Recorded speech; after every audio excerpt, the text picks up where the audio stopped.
Recorded Books and One Click Digital present Known and Strange Things. Essays by Teju Cole. Narrated by Peter J. Fernandez. Preface. So, the Spear Danes in days gone by, and the kings who ruled them had courage and greatness. We have heard of those princes' heroic campaigns. When I am trying out a new pen in a shop, I write out the first words of Beowulf, as translated by Seamus Heaney. Years ago I memorized that opening page. After a while, those were the words that came most readily to hand when I was testing the flow of ink. And once, an attendant in a shop, reading over my shoulder, said, "Hey, that's real nice. Did you just make that up right now, or?" We are our habits in some. If someone asks me to say something in Yoruba, almost without thinking about it, I recite a tongue twister from childhood. Opolopo opolo, ni komope, opolopo enian lopolo lopolopo. Many frogs do not know that many people are very intelligent.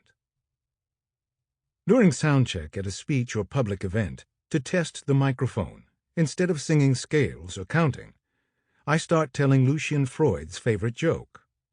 A joke about bodily fluids that is also notable for not being particularly Freudian, in the sense associated with Lucian's grandfather, Sigmund.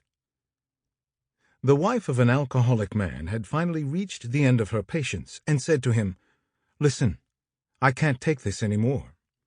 If you come home drunk one more night, with drink on your breath and vomit all over your shirt, it's over. We're getting a divorce."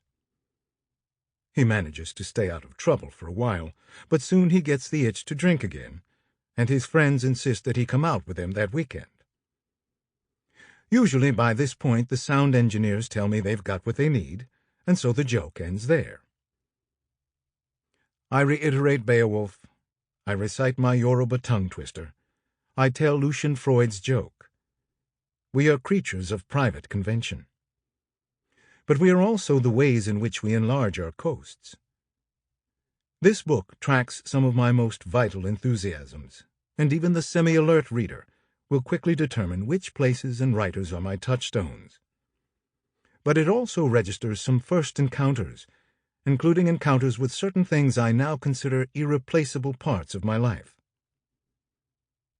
The man says, "No, my wife has reached the end of her rope. I can't come home drunk anymore." And one of his mates says, "Listen, it's easy. Just put a 20 in your front pocket." "A 20 in my front pocket? What for?" "So that when you come home, in case you've thrown up on your shirt, you can tell her, 'I'm sober, but some fellow in the pub threw up on my shirt. He was very apologetic, and in fact, what's this?' You bring out the 20. 'He gave me a 20 to get the shirt cleaned.'" I used to wonder what creative freedom would look like. If I could write anything I wanted, what would I write about? It has been my immense good fortune to have exactly that opportunity. Through the work I was assigned at various papers and magazines, in response to various occasions and invitations, I was able to follow my nose and think through a wide variety of subjects. The area I returned to most often was photography. But literature, music, travel, and politics were also subjects in which I was deeply absorbed.